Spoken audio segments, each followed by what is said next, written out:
আসসালামু আলাইকুম। আমরা এক্সেলের আজ থেকে যারা নতুন স্টুডেন্ট, হ্যাঁ, আমাদের টিইবির যারা নতুন স্টুডেন্ট তাদের জন্য মূলত, আর যারা পুরান স্টুডেন্ট অলরেডি করে ফেলছেন প্রজেক্টগুলো তাদের জন্য। তো আমরা একটা ধারাবাহিকতা মেনটেন্স করব। এক্সেল শিটের আমরা অনেকগুলি প্রজেক্ট করছি, কিন্তু কোনো সিস্টেম ছিল না যে কোনটা কোনটা কি। তো এখন আমি আপনারা দেখলে মনে পড়ে যাবে, দেখেন প্রজেক্ট নাম্বার 1 এক্সেলের সবগুলো প্রজেক্ট, কারণ আমরা এক্সেলটা এমনভাবে শিখব যাতে আমরা বাস্তব জীবনে আর কোথাও কোনোদিন কোনো জায়গায় এক্সেল শেখার জন্য যেতে না হয়, বা কোনো কাজ করার জন্য যাতে প্রবলেম না হয়। আমরা এ টু জেড এক্সেলের সবগুলো জিনিস জানবো এবং প্রফেশনালি কিভাবে কাজ করা হয় সেই জিনিসগুলো আমরা জানবো এক্সেল শিটের মাধ্যমে। ঠিক আছে?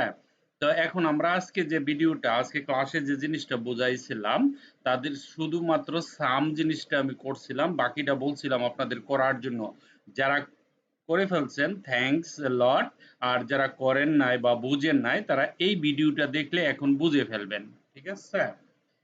Project number 1, create one table. আমরা একটা টেবিল বানাবো, যেই টেবিলের মাধ্যমে কিছু সংখ্যা থাকবে, সেটার সাম। সাম মানে যোগ করা। ঠিক আছে? এভারেজ মানে গড় বের করা। কাউন্ট কতগুলো সংখ্যা আছে, কাউন্ট। নাম্বার, কাউন্ট নাম্বার আর কি, কতগুলো নাম্বার আছে। আর ম্যাক্সিমাম সবচেয়ে বড় সংখ্যা, আর ম্যাক্সিমাম সবচেয়ে ছোট সংখ্যা। এই যে জিনিসগুলো, ম্যাক্সিমাম, মিনিমাম, কাউন্ট, এভারেজ, সাম, একটা, দুইটা, তিনটা, চারটা, পাঁচটা, এই পাঁচটা জিনিস আমরা ফর্মুলা দিয়ে বের করব। সেই জিনিসটাই আমরা এখন দেখব। ঠিক আছে? তো আমরা এখানে এক্সেল শিটে যাই। দেখেন এখানে একটা টেবিল আছে। ওকে, আইডি নাম্বার দেওয়া আছে, সামিয়া, তাসনিম, স্বর্ণা, হাসিব, আকিল, লিখন, মামুন। ধরেন এদের এই যে নাম্বারগুলি আছে, এই নাম্বারগুলি আমি সামের মাধ্যমে কিভাবে বের করব প্রথম দেখতেছি। হ্যাঁ, সামটা কিভাবে ইউজ করব, কারণ আমাদের 1 নাম্বার প্রজেক্টে আছে সাম, অ্যাভারেজ, কাউন্ট, ম্যাক্সিমাম, মিনিমাম। এই জিনিসগুলি আমরা এখন বের করব। এই জিনিসটার সাম কিভাবে বের করা যায় দেখেন। সর্বপ্রথম আপনি একটা ইকুয়াল দিবেন। আমরা জানি ফর্মুলা লিখতে ইকুয়াল লাগে। তারপরে লিখবেন SUM সাম। সামের উপরে ডাবল ক্লিক করবেন। ডাবল ক্লিক করার পরে এই যে সামিয়া থেকে শুরু করে এই পর্যন্ত একটা টান দিবেন। ঠিক আছে? টান দেওয়ার পরে ব্রেকেট বন্ধ করে যখন আপনি এন্টার করবেন, 140 চলে আসছে যোগফল, তাই না? 1 2 3 4 5 6 7, 7 দুগুণে 14, তার মানে একদম কারেক্ট। চাইলে বাকিগুলি আমরা এখানে প্লাস দিয়ে ডাবল ক্লিক করলে দেখেন এখানে টোটাল সব চলে আসছে। ঠিক আছে?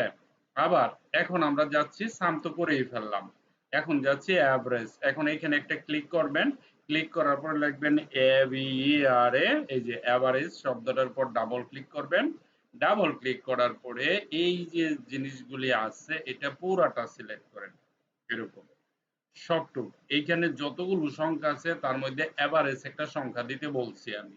তখন আমি যখন ব্রেকেট ক্লোজ করে এন্টার দিব, তখন 25 এভারেজ যা আছে সব মিলাইয়া, 20 আছে, আবার এদিকে 30 আছে, তার মধ্যবর্তী যে একটা, আপনি সবগুলো সংখ্যা যখন যোগ করবেন, যোগ করে আপনি ওইটা দিয়ে যখন ভাগ করবেন, টোটাল সংখ্যা দিয়া, এখানে 91টা সংখ্যা আছে, 91 দিয়ে যদি আপনি ভাগ করেন তাহলে ভাগফল মানে 25 আসবে। যোগ করার পরে যে সংখ্যাটা হবে সেই সংখ্যাটাকে 91 দিয়ে ভাগ দিলে 25 হবে। এটা হচ্ছে এভারেজ। ঠিক আছে? তারপরে আমরা কাউন্ট বের করব এই সংখ্যার, মানে এখানে কতগুলো সংখ্যা আছে আমরা এখানে ফর্মুলা দিয়ে বের করতে পারবো, COUNT, কাউন্ট। তো এখানে কাউন্টের উপর ডাবল ক্লিক করেন, তারপরে এই যে সামিয়া থেকে এখানে ধরেন, ধরে এই পর্যন্ত আসেন, আসার পরে কাউন্টটা বন্ধ করে দেন, ব্র্যাকেট ক্লোজ করে একটা এন্টার দেন।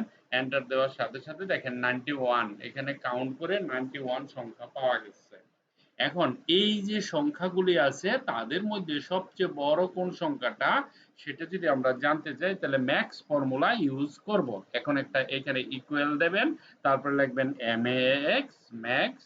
এখানে ক্লিক করেন। ক্লিক করার পরে এই সংখ্যাগুলোকে সিলেক্ট করতে হবে। সিলেক্ট করার পরে যে বড় সংখ্যাটা সেটা চলে আসবো।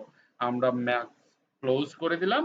এন্টার করে দিলাম। 32 হলো এখানে সবচেয়ে বড় সংখ্যা। ওকে? মিনিমাম সবচেয়ে ছোট সংখ্যা যেটা সেটা কিভাবে বের করব? আপনি লিখবেন মিন, তারপরে মিনের উপরে ডাবল ক্লিক, তারপরে আবার এখানে এসে সবটুকু সিলেক্ট করেন। সিলেক্ট করার পরে দেখেন এখানে ব্র্যাকেট ক্লোজ করে যখন আপনি এন্টার করবেন 20 হচ্ছে সবচেয়ে ছোট সংখ্যা। ঠিক আছে? সবচেয়ে ছোট সংখ্যা হলো 20। আমরা জানি এখানে উপরে সবচেয়ে ছোট সংখ্যা, সবার নিচে বড় সংখ্যা। দেখেন এই সংখ্যাগুলো চলে আসছে। ঠিক আছে? তো আমরা এইভাবে আমরা এই জিনিসগুলি কমপ্লিট করতে পারি। এটাই ছিল আমাদের প্রজেক্ট যে আপনি কিভাবে সাম বের করবেন, কিভাবে সংখ্যার এভারেজ বের করবেন, গড় বের করবেন, কিভাবে কাউন্ট করবেন, কিভাবে ম্যাক্স করবেন, কিভাবে মিন করবেন সবগুলো ফর্মুলা দিয়ে। এটা ছিল আমাদের ১ নাম্বার প্রজেক্ট। ওকে? ওকে। তো thank you very much for watching this video. সবাই ভালো থাকবেন। বাই।